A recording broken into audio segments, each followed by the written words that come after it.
Eu acho que a gente precisa revisitar a Bíblia, viu? Porque a gente fica buscando o motivo das coisas nas estatísticas, nos governos, nas coisas, e não revisitamos a Bíblia. Que a Bíblia fala de comida desde o começo. Quando a gente revisita o Gênesis, havia uma dieta no Gênesis, a primeira dieta do mundo. A primeira dieta do mundo era não comer da árvore do bem e do mal. Mas nós somos orgulhosos, gostamos de ouvir o que os outros falam, que o que Deus proíbe não tem problema, Ele não conhece todas as coisas. Naquele tempo Deus passeava no meio de nós. E aí nós vamos lá e comemos. Aí começa a primeira jogação de culpa da história. Cobra nunca falou, nunca fumou. Deus vai lá, percebe que eles não estão ali. Eu já até contei essa história numa... Cadê meus filhos? Eu pus aqui, estão bem, muitas árvores aqui, tinham um alimento, não precisavam trabalhar. Cadê meus filhos? Cadê? Sumiram. Estão com o quê? Com vergonha. Mas o que aconteceu? Vocês comeram a única dieta, quantas árvores, infinitos números de árvores tinham para vocês comer, de todos os frutos mais saborosos, doces, mais astringentes, mais azedos, mais... Vocês foram comer justo esse, meus filhos? Por quê? Porque nós quisemos. Não responderam assim. O homem vira e fala assim: a culpa foi dela. Ela fala: não, a culpa foi da serpente. Eu brinco que há 3.000 anos atrás todo mundo sabia que serpente não falava, só aquela falou? Não, mas a serpente começou a nos engolir naquele dia, que o nosso pecado e a nossa irresponsabilidade falou mais alto do que a verdade, e me parece que esse pecado é muito recorrente. Ontem nós falávamos de ambição desmedida, mas qual será o nosso problema, se não aquele problema abismal da natureza humana que nasceu quando nós perdemos o paraíso? Nasceu por falta de responsabilidade, nasceu por falta de assumir a nossa parte na história. Eu duvido que se Adão e Eva tivessem falado: não, o Senhor nos perdoe, foi uma tentação, vale a pena, eles não teriam sido ali restaurados. Mas não, a gente gosta de empurrar a responsabilidade para os outros. Vamos ver a história de Moisés. O povo era escravo no Egito, amados. O que é escravo? Você tem o de comer, mas você não tem liberdade para professar sua religião, você não tem liberdade para falar, você não tem liberdade para ir e vir. Vez ou outra estão matando alguém que você ama, para que você trabalhe, você está apanhando. Isso é escravidão, não é servidão. Eles viviam a escravidão. Servidão é quando eu devia alguma coisa para alguém, é outra história. Acontece muito, até numas defesas ambíguas de São Paulo. Mas beleza. E o povo está caminhando no deserto, porque Deus, depois no final da história ele conta: vocês não estão de coração preparado para chegar na terra prometida. E aí nesse meio de caminhada, tem um maná. Meu Deus, eles não precisavam colher, não precisavam plantar, não precisavam esperar a terra. De manhãzinho o maná vinha, eles iam lá com os seus cestinhos, faziam os montinhos, etc e tal, lá ia, preparava, já saiu o pãozinho quentinho para todo mundo comer. Mas as sensações da escravidão parece que pesavam mais forte do que o sentido de liberdade que aquela caminhada poderia dar. Assim também é com o nosso pecado.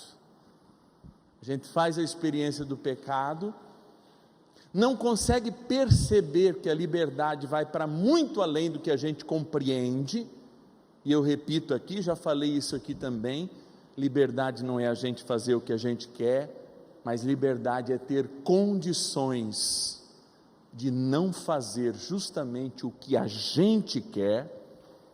Isso que é liberdade, não é apenas um autodomínio, não, é ter condições de não fazer o que eu quero fazer. Essa é a verdadeira liberdade. E é interessante que naquele momento Moisés repete algo lá do paraíso. Está o povo reclamando no caminho para a plena liberdade e reclamando as sensações, os prazeres. Eles estão prestes à liberdade, estão reclamando os prazeres do passado. Lá tinha um melãozinho no final da tarde, tinha uma cebolinha, vai ser no outro momento, tinha uma carninha ali para a gente comer. Deus, depois é misericordioso, manda, né, uma revoada de codornizes, eles comem também, bonitinho, mas aí eles vão reclamar da cebola. O povo reclamão, lamentoso. E Moisés também, assume meio povo. Moisés muito espontâneo sempre, né? Fala, Deus, me rasga, me quebra, não aguento mais essa turma reclamando, não aguento o Senhor também nessa situação que o Senhor nos colocou, tira a minha vida. Inúmeras vezes Moisés vai dizer isso. Gente, tem um desenho do Antigo Testamento, se a gente olhar de Gênesis, Adão e Eva, lá diante da dieta deles, e tem um outro desenho diante de Jesus, que a gente não pode se calar, e a gente está se calando. A gente tem presidente da república que diz que no Brasil não tem fome. De que república será que ele fala? A gente tem uma porção de coisas sendo construídas para dizer que parece que a gente vive na Suíça. E eu fico olhando para as inúmeras pessoas que vão na minha comunidade sem o que comer, sem o que comer, há dias às vezes, uma família esses dias há 3 dias sem comer. Eu falo, gente, não existe fome? Existe inclusive em lugares muito ricos, como é o Noroeste Paulista, onde nós vivemos. Mas a responsabilidade é deles, porque eles não trabalharam, eles ficam só atrás de bolsa aquilo, bolsa acolá.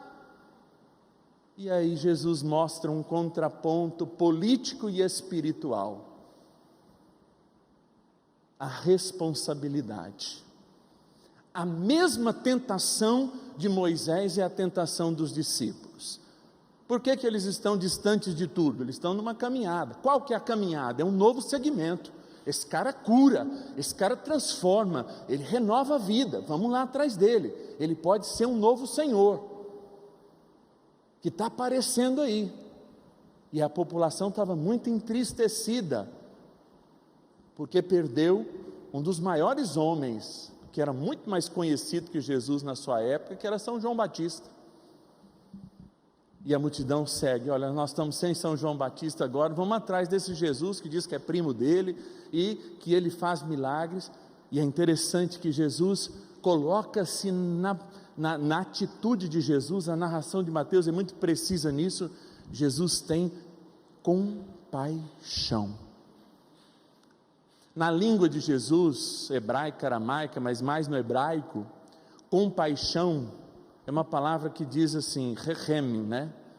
Ela é a mesma passagem, ela é a mesma palavra, desculpe, só com letrinhas diferentes lá, que quer dizer útero, ou seja, Jesus olha para aquela multidão como se ela estivesse no útero dele. E quando um filho está no útero, a gente não olha a cor, a gente não olha se ele é bandido, se ele não é bandido, se ele merece ou se ele não merece, a fome, a gente não olha. Só a mãe sabe explicar o amor no qual Jesus sentiu por aquelas quase 30 mil pessoas. É amor rachem, é amor de útero. Ele não olhou, porque poderiam ter salafrários lá? Sim. Poderiam ter vagabundos? Sim. Poderiam ter pais de famílias honestos? A sua maioria. Estavam em busca de quê? daquilo que o Senhor nos trazia, um amor novo, um jeito novo de enxergar a Deus, uma palavra. Gente, como é bom escutar uma palavra boa quando a gente está na pindaíba. É isso que eles buscavam. E a tentação dos discípulos qual foi? Não tem fome aqui, nós não vamos dar conta, é muita gente para alimentar. Jesus fala assim: espera lá, de quem é a responsabilidade? Eu posso tacar a responsabilidade para os outros, para Deus e para as pessoas, como fez Moisés? Eu posso tacar a responsabilidade para a serpente do pecado original? Eu posso até não gostar das pessoas que estão seguindo, avaliar mal o caráter delas, dizer que alguns são transeuntes, alguns escolheram viver a pobreza, alguns não trabalham, são vagabundos, mas eu não posso, um imperativo moral, deixar de dar o mínimo, o alimento. E o que aquele alimento para 30 mil pessoas representavam? Alguns pães, alguns peixes. Para 30 mil, mesmo que fosse só para 5, isso não representa nada, mas representa o milagre da responsabilidade por aqueles que mais sofrem. E quando Jesus reparte aquele pouquinho, ele se transforma em muito. E esse milagre é lembrado não só a partir do aspecto de uma análise superficial, não apenas a partir do milagre da partilha, não é só isso não, mas vai para muito além, a partir de uma realidade, amados, que quando nós nos responsabilizamos um pelo outro, Deus faz o milagre. Por isso que nós não podemos ser cristãos que empurram a responsabilidade de quem nos pede R$1, de quem passa fome para o outro, porque senão a gente se esquece de Jesus e de tudo aquilo que Ele nos ensinou, e é isso que abre para nós o céu. Amados, ao mesmo tempo que nós assumimos aquele povo cansado, faminto, que não conta com o jugo de Deus, porque essa Eucaristia aqui, também lá representada, os sacramentos também lá representados por aquelas 7 espécies, que lá, os 5 pães, tudo isso aqui colocado, não olha a dignidade de ninguém, não olha não, Ele nos faz todos iguais.